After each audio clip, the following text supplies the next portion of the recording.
வெற்றி சத்தி சீரியலில் இப்போ ஒரு ஆட்டகாசமான எபிசோட் வந்திருக்கு. ஸ்கிப் பண்ணாமல் ஃபுல்லோடையும் கேளுங்க. அதுக்கு முன்னாடி இந்த வீடியோ பிடிச்சிருந்துச்சுன்னா லைக் பண்ணிட்டு பாருங்கள். ரொம்ப பிடிச்சிருந்துச்சுன்னா நம்ம சேனலுக்கு வந்து சப்ஸ்கிரைப் பண்ணி கண்டினியூஸாக ஆதரவு வந்து தாங்க. நம்ம வெற்றி வந்து அதிரடியாக வந்து யோசிச்சுட்டு இருக்காங்க. எப்படி இருந்தாலும் அம்மாவோட மனசை வந்து கொஞ்சம் கொஞ்சமாக மாற்றி ஆகணுங்கிற மாதிரி திங்க் பண்ணிகிட்டு இருக்கப்ப, அம்மா என்னம்மா பண்ணுறது, நமக்குன்னு கொஞ்சம் திறமை ஒன்று இருக்குது. அந்த திறமையை வச்சு தான் நம்ம வந்து ஜெயிச்சாகணுமா.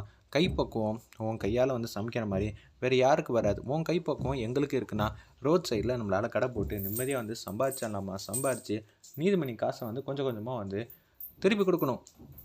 இப்போ எல்லாத்துலேயுமே வந்து கண்டினியூஸாக வந்து நம்ம இருந்தால் மட்டும்தான் மக்கள் நம்மளை ஞாபகம் வச்சுப்பாங்க. இல்லாட்டி கஷ்டம்தான். இப்போ மெஸ்ஸை வந்து பூட்டியிருந்தோன்னு வச்சுக்கியம்மா, கொஞ்ச நாள் வந்து மறந்துட்டாங்கன்னா ரொம்பவே வந்து நம்ம இத்தனை நாளாக பேர் புகழும் சம்பாதிச்சது எல்லாம் வேஸ்ட் ஆகிடுமா. அதுக்கு தான் அதுக்குன்னு ரோட் சைடு வந்து கடை போட்டிருந்தா எப்படி அப்படின்னு சொல்லி கேட்குறாங்க. அந்த இடத்துல நம்ம மீனாட்சி அம்மா அவங்களுக்கு என்ன செய்யணும் ஏது செய்யணும் சுத்தமாக வந்து புரியாமல் தடுமாற்றத்தோடு இருக்காங்க.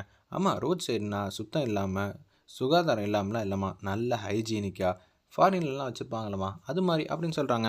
சரி சரி, எந்த பிரச்சனையும் இல்லை, வச்சுக்கலாம். இதுக்கெலாம் முதலீடுன்னு ஒன்று தேவை தானே, என்ன பண்ணலாம் அப்படின்னு சொல்லி யோசிக்கும்போது நம்ம ஸ்வீட்டியை வேணால் விற்றுடலாமா. அக்கா ஸ்கூட்டியை விற்க போறியா, வேறு வழி இல்லை, ஸ்கூட்டியை விற்றா எப்படி இருந்தாலும் 10,000 ரூபா கிட்ட கிடைக்கும். அதை வச்சு கடைக்கு தேவையான எல்லா ஜாமானையும் வாங்கிடலாங்கிற மாதிரி தான் யோசிச்சுட்டு இருக்காங்க. அந்த இடத்துல நம்ம சக்தியும் அவங்க கேங்கும், அம்மா வீட்டுக்கு மல்லிகை ஜாமான் எழுதுகிற மாதிரி கிடைக்கும் முதல்ல உன் கையால் தானம்மா மல்லிகை ஜாமான் எழுதியிருப்பேன். அதனால தான் நமக்கு இவ்வளோ பெரிய தொகையெல்லாம் வந்து சம்பாதிச்சிருக்கோம். தயவு செஞ்சு நீயே இந்த வாட்டி எழுதுமாங்கிற மாதிரி அந்த இடத்துல வந்து பேச்ச ஆரம்பிக்கிறாங்க. சரிம்மா எழுதிட்டா போச்சுன்னு சொல்லிட்டு என்னென்ன மளிகை ஜாமான்லாம் வேணுங்கிறத அப்படின்னு சொல்லி எழுதுறாங்க. மஞ்சத்தூள் வந்து 2 கிலோ. அம்மா மஞ்சள் வந்து அவ்வளோ தேவையாம்மா சமையலுக்கு, ஒரு மாதத்துக்குள்ளே தேவைடி, அதுக்கேற்ற மாதிரி தான் வாங்க முடியும். உப்பு 2 கிலோ எழுதிக்கலாம். அம்மா இப்படியெல்லாம் சொன்னால் வந்து செட் ஆகாது. காலையில் நான் என்னென்ன டிஃபன்லாம் போடணும்னு சொல்கிறேன், அதுக்கேற்ற மாதிரி வந்து எழுதிக்க. இட்லி வந்து போடணுமா அப்படின்னு சொன்னேன். இட்லிக்கு தேவையான அரிசி உளுந்து இதெல்லாம் எழுதி வைக்கிறாங்க. அப்புறம் உளுந்த வடைலாம் செய்கிறாங்க. அக்கா உளுந்த வடைனா உளுந்த போட்டு அரைப்பீங்க, ஆமை வடைனா எதை போட்டு அரைப்பீங்க அப்படின்னு சொல்லி அந்த இடத்துல வந்து துர்கா வந்து காமெடி பண்ணுறாங்க. இதை கேட்டோன்னு வந்து நீ ஏன்டாமா பேச மாட்டேன், உனக்கு தான் 2 அக்கா இருக்காங்களே, அதனால் நீ பேசதான் செய்வேன்னு சொல்லி துருன்னு இருக்கிறது தான் இவளோட அழகேங்கிற மாதிரி அந்த இடத்துல வந்து சக்தி வந்து விட்டு கொடுக்காம பேசிகிட்டு இருக்காங்க.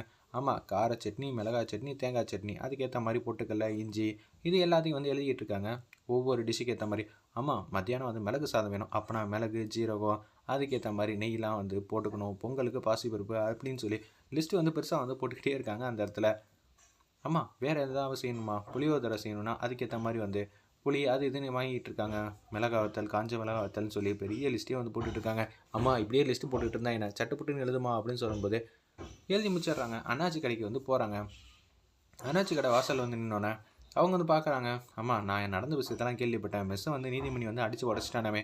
சாரிம்மா எனக்கே மனசு கஷ்டமாக தான் இருந்துச்சு, ஆல்ரெடி மளிகை ஜாமான்லாம் வாங்கி வச்சுருந்தேனே, அது எல்லாம் நீதிமணி ஆளுங்க வந்து பாலாக்கிட்டாங்க. இப்போதைக்கு எங்களுக்கு மளிகை ஜாமான் இருந்தால் மட்டும்தான் எங்களால் சமைக்க முடியுங்கிற மாதிரி அந்த இடத்துல கேட்டோன்னே சரிம்மா நான் அனுப்பிச்சி வைக்கிறேன் மளிகை ஜாமான்லாம் அப்படின்னு சொல்லிட்டு 18,000 ரூபாய்க்கிட்ட வந்து டோட்டலாக வந்து பில்லு வருது. அந்த இடத்துல சரின்னு சொல்லிட்டு ஸ்வீட்டி வந்து விற்கலான்னு மெக்கானிக் ஃபோன் அடித்து வர சொல்லியிருக்காங்க. அவங்களும் மெக்கானிக்கும் வந்து வெயிட் பண்ணிகிட்டு இருக்காங்க. ஒரு பக்கம் வந்து காய்கறி கடைக்காரங்கள்ட்ட வந்து சின்ன வெங்காயம் இது மாதிரி சாம்பாருக்கு ரெடி பண்ணணும்னு சொல்லிட்டு அது மாதிரி ஏகப்பட்ட டிஷ்லாம் வந்து வாங்குறதுக்கு செய்யறதுக்காக அவங்க வந்து ஆர்டர் வந்து கொடுத்துருந்தாங்க. அம்மா பேமெண்ட் தரலையே, எப்போதும் கணக்கு வச்சுக்கோங்க, அதுக்கப்புறமேட்டு கொடுத்துட்டா போச்சு அப்படின்னு சொல்லிட்டு உள்ளே வராங்க. மெக்கானிக் வராங்க. வண்டி வந்து பார்க்குறாங்க. வண்டி எத்தனை வருஷம் மாடல்மா அப்படின்னு சொல்லும்போது 2016.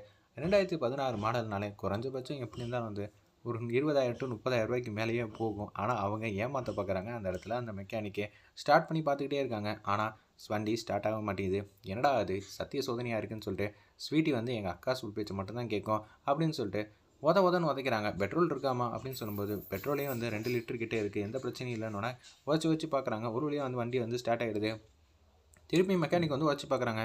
ஆனால் வந்து செட்டே ஆகலை. வண்டியில் ஏகப்பட்ட வேலையெல்லாம் இருக்குது. வண்டிக்கு 2,000 ரூபா கொடுக்கலாம். என்னது 2,000 ரூபாயா, நீங்கள் 10,000 தருவீங்கன்னு நினச்சேங்கிற மாதிரி அந்த இடத்துல பேச்ச ஆரம்பிக்கிறாங்க.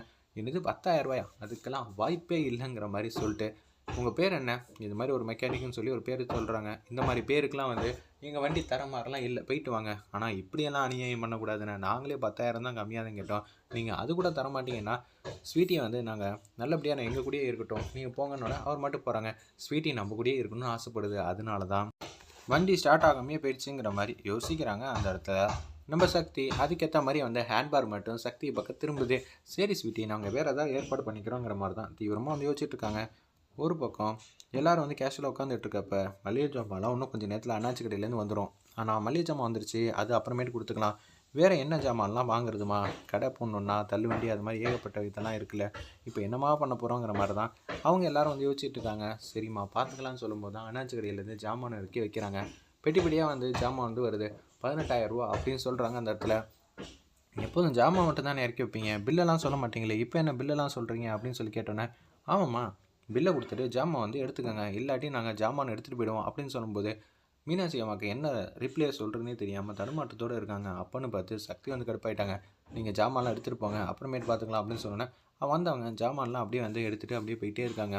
சத்திய சோதனைன்னு கேள்விப்பட்டிருக்கேம்மா, நம்ம இவ்வளோ தூரம் வந்து சாய்ச்சி காட்டலான்னு சொல்லி இருக்கிறப்ப நமக்கு வரக்கூடிய சத்திய சோதனையை எப்படி சமாளிக்க போகிறோம்? இப்போ நம்மக்கிட்ட கடை ஆரம்பிக்கவும் காசு இல்லை, மளிகை ஜாமான் வேணும், காய்கறி வாங்க கூட காசு இல்லை, இப்போ என்ன பண்ண போகிறோம்? எல்லா இடத்துலையும் வந்து நம்ம நீதிமணி வந்து செக் வச்சுருக்காங்கங்கிற மாதிரி தான் யோசிக்கிறாங்க. ஆமாம், தடைகளை தவிடுபடி ஆக்கணும்னா பொண்ணுங்களால் மட்டும்தான் முடியும்.